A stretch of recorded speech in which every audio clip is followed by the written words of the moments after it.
السلام علیکم ورحمۃ اللہ وبرکاتہ نحمده ونصلی علی رسوله الکریم رب اشرح لی صدری ویسر لی امری واحلل عقدۃ من لسانی یفقهوا قولی رب زدنا علما اللهم انا نسألك علما نافعا ورزقا واسعا وقلبا شاکرا ولسانا ذاکرا وعملا متقبلا۔ تفسیر سورۃ المومنون کی آیت نمبر 63 سے 77 تک بیان کرنے کی کوشش کروں گی۔ اعوذ باللہ من الشیطان الرجیم بل قلوبهم فی غمرۃ من ھذا ولہم اعمال من دون ذلک هم لها عاملون۔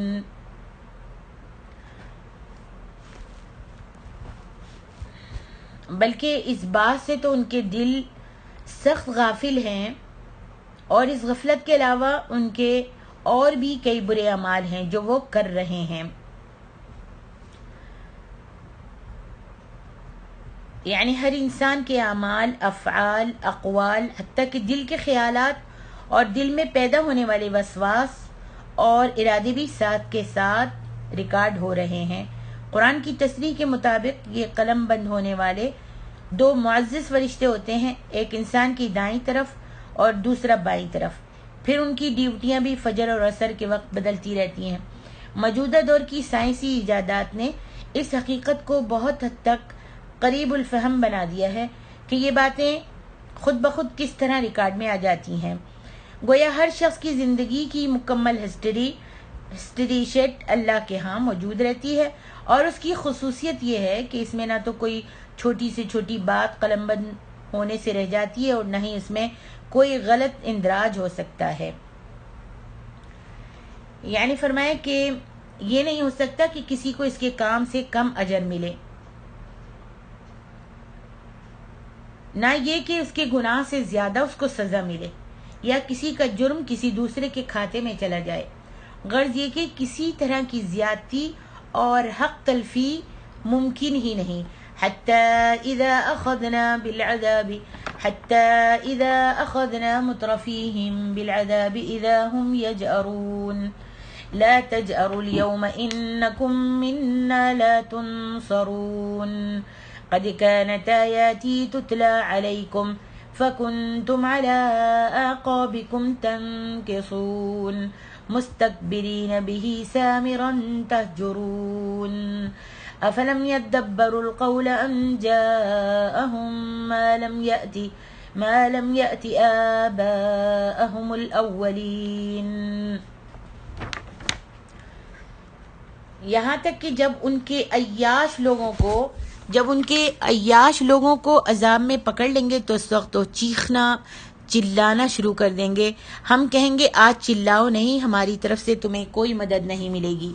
جب میری آیات تم پر پڑھی جاتی تھی تو تم الٹے پاؤں پھر جاتے تھے، اپنے گھمنڈ میں میری آیتوں کو افسانے سمجھتے اور جھوٹ اور بکواس کہا کرتے تھے۔ کیا ان لوگوں نے اس کلام پر کبھی غور نہیں کیا؟ افلم يدبروا القول ام جاءهم ما لم يأت آباءهم الاولین۔ کیا ان لوگوں نے اس کلام پر کبھی غور نہیں کیا، یا ان کے پاس کوئی ایسی بات آئی ہے جو ان کے آباء و اجداد کے پاس نہیں آئی تھی؟ ام لم يعرفوا رسولهم فهم له منکرون۔ یا انہوں نے اپنے رسول کو پہچانا ہی نہیں، لہذا وہ اس کا انکار کر رہے ہیں۔ ام یقولون به جنۃ بل جاءهم بالحق وَأَكْثَرُهُمْ لِلْحَقِّ كَارِهُونَ۔ یا وہ یہ کہہ دیتے ہیں کہ اسے تو جنون ہے، جبکہ حقیقت یہ ہے کہ وہ ان کے پاس سچی بات لے کر آیا ہے، لیکن ان میں سے اکثر لوگ حق کو پسند ہی نہیں کرتے۔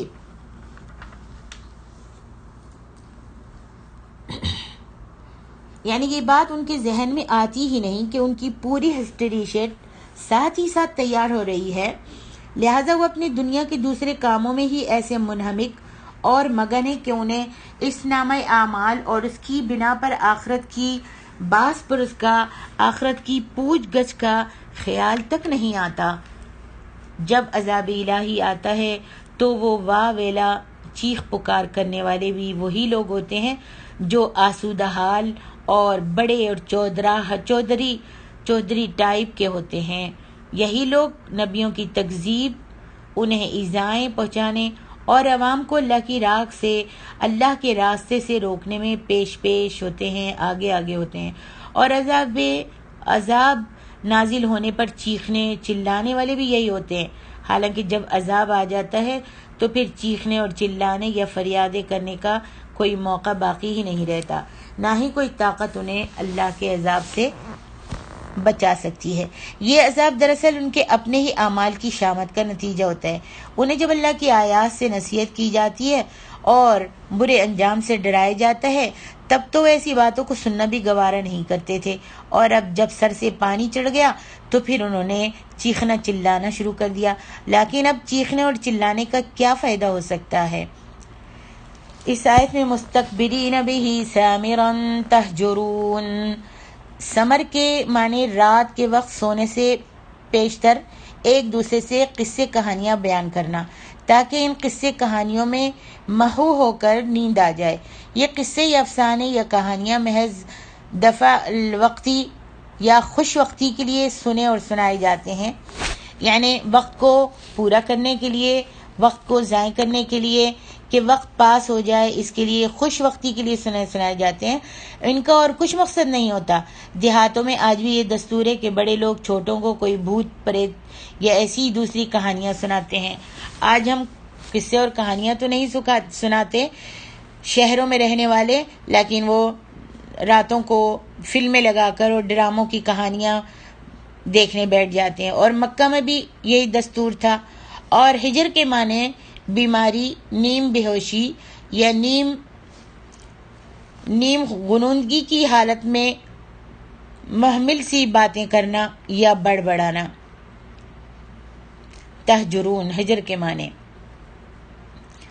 بیماری، نیم بے ہوشی یا غنودگی کی حالت میں الٹی سیدھی باتیں کرنا یا بڑبڑانا۔ تو عرب کا بھی یہی دستور تھا، سوتے وقت وہ بھی کوئی بھوت اور پریت کی کہانیاں سنایا کرتے تھے۔ مکہ میں بھی یہی دستور تھا۔ گویا مترفین یا ان عیاش لوگوں کا جرم یہ تھا کہ اللہ کی آیات کو سننا بھی گوارا نہیں کرتے تھے اور از راہ تکبر منہ موڑتے ہوئے واپس چلے جاتے تھے۔ مزید اس کے ایک دوسرے سے اگر آیات الہی کا ذکر کرتے بھی تو انتہائی بے نیازی اور لاپرواہی سے، جیسے کوئی جھوٹی قسم کے قصے و کہانیاں یا باتیں سنا رہا ہو۔ ان جرائم کی سزا یہی ہے کہ اب ان کے چھٹکارے کی سب راہیں بند کر دی جائیں اور ان کی آہ و فغاں پر کچھ بھی توجہ نہ دی جائے۔ افلم یدبروا القول ان جاءہم ما لم یأتی آباءہم الاولین، کیا ان لوگوں نے اس کلام پر کبھی غور نہیں کیا؟ کیا ان کے پاس کوئی ایسی بات آئی ہے جو ان کے آبا و اجداد کے پاس نہیں آئی تھی؟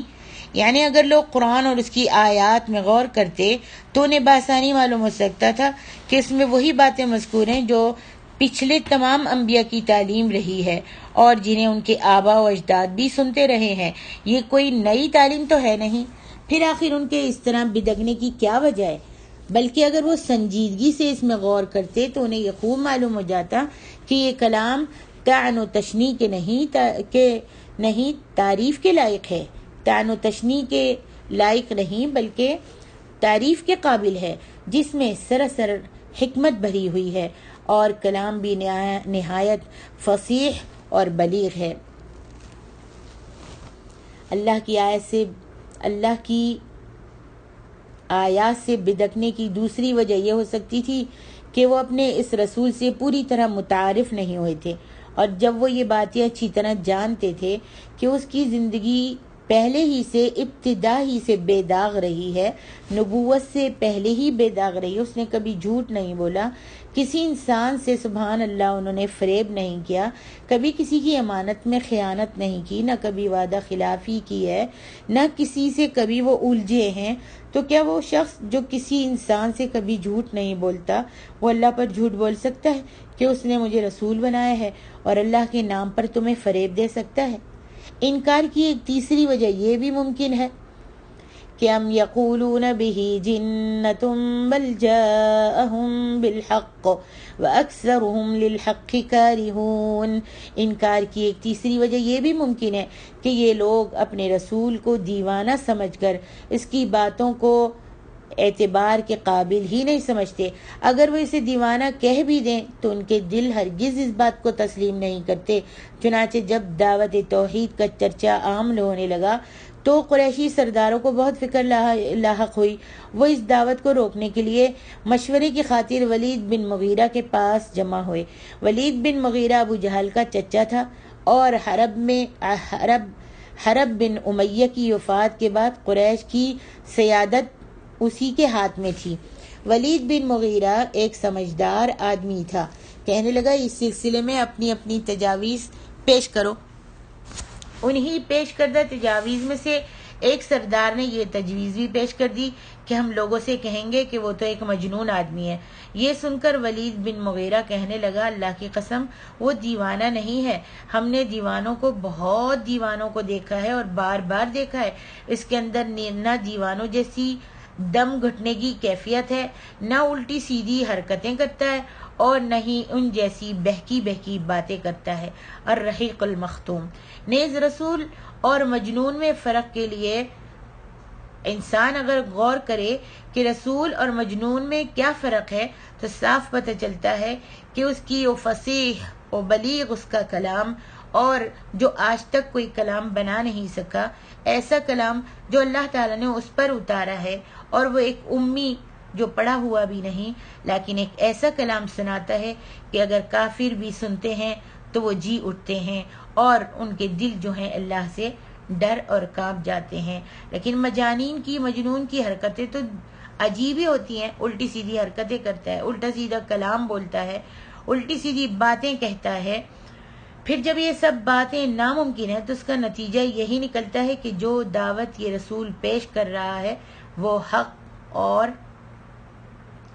اور درست ہو، اور ان کے انکار اور بدکنے کی وجہ صرف یہ ہو سکتی ہے کہ انہیں سچی بات سے چڑ ہو گئی ہے اور وہ اپنی ضد، وہ سب مانتے ہیں رسول کو کہ ہاں یہ باتیں جو کہہ رہے ہیں یہ حق ہیں، لیکن بس چڑ کی وجہ سے اور اپنی ضد کی وجہ سے، تعصب اور ہٹ دھرمی کی بنا پر یہ سچی بات کو قبول کرنے کو تیار ہی نہیں ہے۔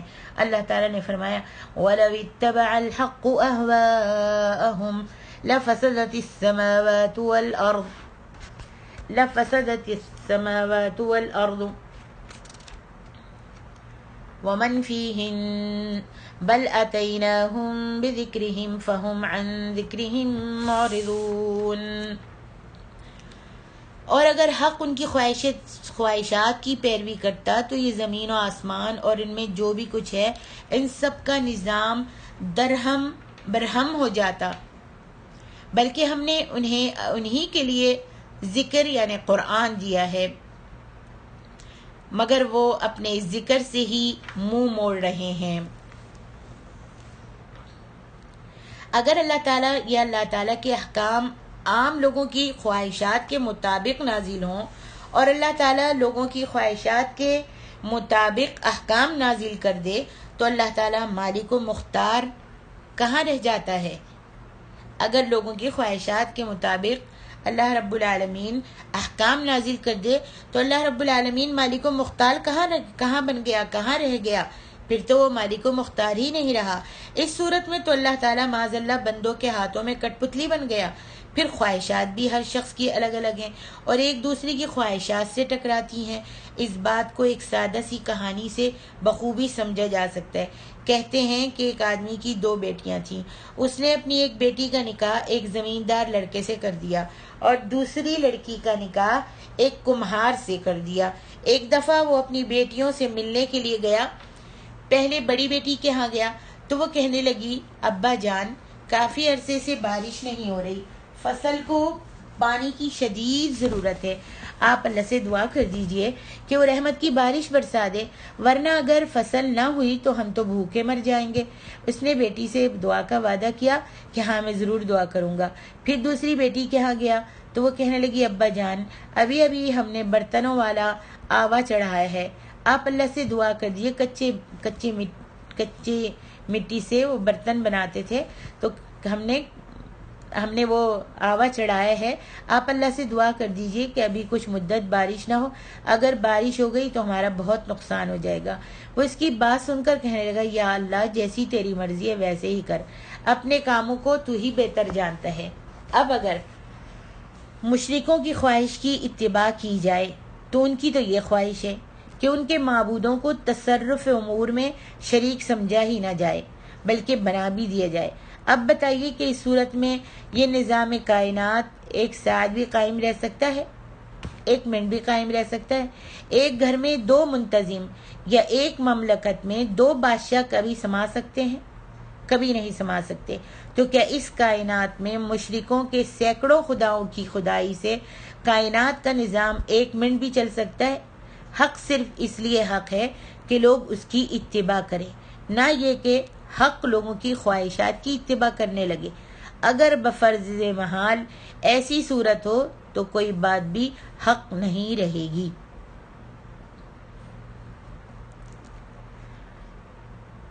اس کا ایک مطلب تو یہ ہے اس آیت کا بل اتیناہم بذکرہم فہم عن ذکرہم معرضون.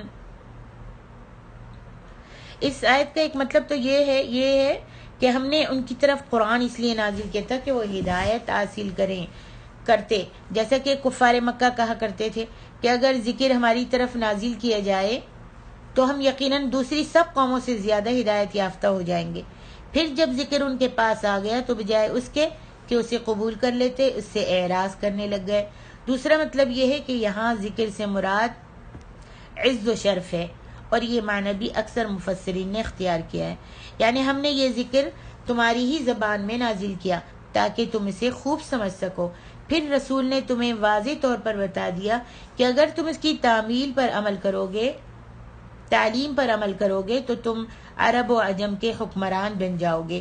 اور اس کی تائید اس واقعے سے بھی ہوتی ہے. ایک دفعہ عتبہ بن ربیعہ جو ایک معزز قریشی سردار تھا، نہایت بہادر اور فطرتاً نیک دل انسان بھی تھا، حرم میں بیٹھ کر اپنے دوسرے ساتھیوں سے کہنے لگا کہ میں محمد صلی اللہ علیہ وسلم سے کچھ باتیں کہنا چاہتا ہوں. امید ہے وہ ان میں سے ایک نہ ایک ضرور قبول کر لے گا، اور اگر اس نے قبول کر لی تو ہم اس مصیبت سے نجات حاصل کر سکیں گے. مشرکوں نے کہا ابو الولید ضرور یہ کام کرو. چنانچہ آپ صلی اللہ علیہ وسلم کے پاس آ کر اس نے چند باتیں پیش کی جس کی تفصیل کا یہاں پر موقع نہیں ہے. ان سب باتوں کے جواب میں آپ نے سورۃ حامیم السجدہ کی چند آیتیں پڑھی جنہیں عتبہ چپ چاپ سنتا رہا. جب آپ اس آیت پر پہنچے فَإِنْ أَعْرَضُوا فَقُلْ أَنذَرْتُكُمْ صَاعِقَةً مِثْلَ صَاعِقَةِ عَادٍ وَثَمُودَ، یعنی اگر یہ لوگ اعراض کریں تو آپ کہہ دیجئے کہ میں تمہیں عاد و سمود کی کڑک جیسی ایک کڑک کے خطرے سے آگاہ کر رہا ہوں. تو عتبہ کے آنسو بہنے لگ گئے اور آپ کے منہ پر اس نے ہاتھ رکھ دیا. قرآن کی یہ آیات اس کے دل کو خوب متاثر کر رہی تھیں اور اسے یہ خطرہ محسوس ہونے لگا کہ کہیں ایسا عذاب اسی وقت اس کے اوپر نہ آن پڑے. وہ چپ چاپ وہاں سے اٹھ کر چلا گیا، مگر اب وہ پہلا والا عتبہ نہیں رہا تھا. جا کر قریشیوں سے کہنے لگا محمد صلی اللہ علیہ وسلم جو کلام پیش کرتا ہے وہ شاعری نہیں کچھ اور ہی چیز ہے. تم اسے اس کے حال پر چھوڑ دو. اگر وہ عرب پر غالب آ گیا تو اس میں تمہاری ہی عزت ہے، اور اگر وہ خود ہی ختم ہو گیا تو یہی کچھ تم چاہتے ہو. وہ کہنے لگے ابو الولید معلوم ہوتا ہے تم پر بھی اس کا جادو چل گیا ہے. تفسیر ابن کثیر. مگر جب یہ عز و شرف بخشنے والا ذکر آ گیا تو انہوں نے اس سے اعراض اور نفرت کا اظہار شروع کر دیا. ام تسألهم خرجا خراج ربک خیر وهو خیر الرازقین، تو آپ کے لیے آپ کے پروردگار کا دیا ہی بہتر ہے اور وہی بہترین رزاق ہے. وَإِنَّكَ لَتَدْعُوهُمْ إِلَى صِرَاطٍ مُسْتَقِيمٍ وَإِنَّ الَّذِينَ لَا يُؤْمِنُونَ بِالْآخِرَةِ عَنِ الصِّرَاطِ لَنَاكِبُونَ، اور بلا شبہ آپ انہیں سیدھی راہ کی طرف بلاتے ہیں اور جو لوگ آخرت پر ایمان نہیں رکھتے وہ اس سیدھی راہ سے ہٹ کر چلنا چاہتے ہیں، اور اگر ہم ان پر مہربانی کریں اور ان کی تکلیف کو دور کر دیں تو یہ اپنی سرکشی میں زیادہ بہتے جائیں گے۔ یعنی وہ ایسی موٹی موٹی باتیں ہیں جو ہر پیغمبر پر وحی کی جاتی رہی ہیں، ان میں کوئی ایچ بیچ نہیں، کوئی پیچیدگی اور ابہام نہیں، ان کے دلائل نہایت سادہ اور عام فہم ہیں جو ایک دیہاتی اور بدو کو بھی متاثر کر دیتے ہیں۔ ان کے سمجھنے کے لیے کسی لمبی چوڑی تعلیم کی بھی ضرورت نہیں۔ مثلا ایک بدو سے کسی نے پوچھا کہ کیا اللہ کی ہستی موجود ہے؟ کہنے لگا ہاں ہے۔ پوچھنے والے نے دوبارہ سوال کیا بھلا کیسے؟ بدو کہنے لگا اگر ہم کسی راستے پر چلنے والے اونٹ کی مینگنی پڑی ہوئی دیکھیں تو ہم اندازہ لگا سکتے ہیں کہ یہاں سے کوئی اونٹ گزرا ہے۔ اسی طرح جب ہم یہ کائنات کا اتنا وسیع کارخانہ دیکھتے ہیں اور یہ نظام شمسی، نظام قمری اور یہ بارش کا برسنا اور سمندروں میں موجوں کا اٹھنا، تو لازماً اس نتیجے پر ہم ان ساری چیزوں کو دیکھ کر، وسیع کارخانے کو دیکھ کر اس نتیجے پر پہنچتے ہیں کہ اس کا کوئی بنانے والا ضرور ہونا چاہیے۔ اسی طرح ہم دیکھتے ہیں کہ ایک گھر میں دو حاکم ہوں تو اس کا نظام کبھی درست نہیں رہتا۔ پھر یہ کیسے ممکن ہے، مجھے بتائیے، یہ کیسے ممکن ہے کہ اس کائنات میں اللہ کے سوا کچھ اور بھی مالک و مختار ہوں؟ اگر ایسی صورت ہو تو کائنات کا نظام تو ایک دن بھی نہیں چل سکتا۔ وَلَقَدْ أَخَذْنَاهُمْ بِالْعَذَابِ فَمَا اسْتَكَانُوا لِرَبِّهِمْ وَمَا يَتَضَرَّعُونَ حَتَّى إِذَا فَتَحْنَا عَلَيْهِمْ بَابًا ذَا عَذَابٍ شَدِيدٍ إِذَا هُمْ فِيهِ مُبْلِسُونَ، اور ہم نے انہیں عذاب میں مبتلا کیا تو بھی یہ نہ اپنے پروردگار کے سامنے جھکے اور نہ انہوں نے آہوازاری کی، یہاں تک کہ ہم نے ان پر سخت عذاب کا در کھول دیا، تو اس حال میں وہ ہر بھلائی سے مایوس ہونے لگے۔ جب ابتدائی اسلام میں ہی کفار مکہ نے مسلمانوں اور پیغمبر اسلام پر مصائب ڈھانا شروع کیے اور یہاں تک مخالفت کی کہ ان پر عرصہ حیات تنگ کر دیا، تو رسول اللہ صلی اللہ علیہ وآلہ وسلم نے اللہ کے حضور ان کے حق میں بد دعا کی اور فرمایا یا اللہ ان پر حضرت یوسف علیہ السلام والے قحط کے 7 سال مسلط کر۔ چنانچہ آپ کی دعا قبول ہو گئی تو ان پر قحط کا عذاب آ گیا، بارشیں رک گئیں، باہر سے غلہ آنا بھی رک گیا، اور نوبت یہاں تک پہنچ گئی کہ یہ لوگ مردار ہڈیاں اور خون تک کھانے پر مجبور ہو گئے، مگر بھوک پھر بھی نہ مٹتی تھی۔ لوگ بھوک سے مرنے لگے اور بھوک کی وجہ سے اتنے کمزور ہو گئے کہ آسمان کی طرف نظر اٹھاتے تو انہیں ان کو دھواں نظر آتا تھا۔ اللہ اکبر۔ اس واقعہ کے ذکر قرآن میں کئی مقامات پر آیا ہے اور سورۃ دخان میں صراحت سے یہ واقعہ مذکور ہے۔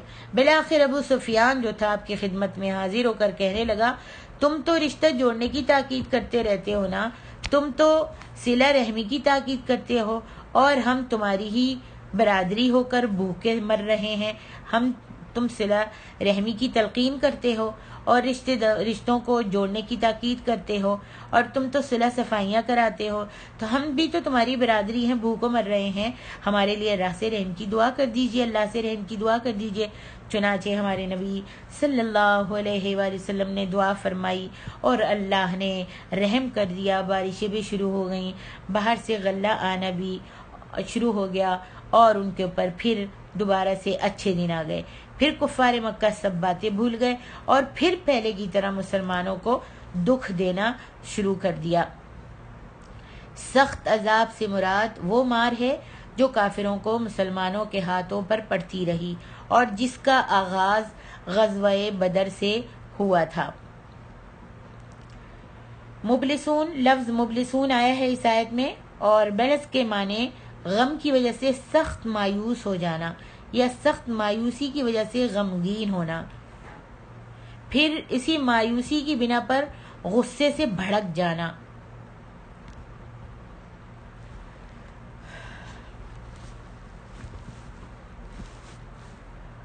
سعدی نے ایک شعر کہا ہے جس کا ترجمہ ہے تم دیکھتے نہیں کہ چیتے کے مقابلے میں جب بلی عاجز ہو جاتی ہے اور اسے اپنی موت کا یقین ہو جاتا ہے تو چیتے پر حملہ کر کے اپنے پنجے سے اس کی آنکھ نکال دیتی ہے۔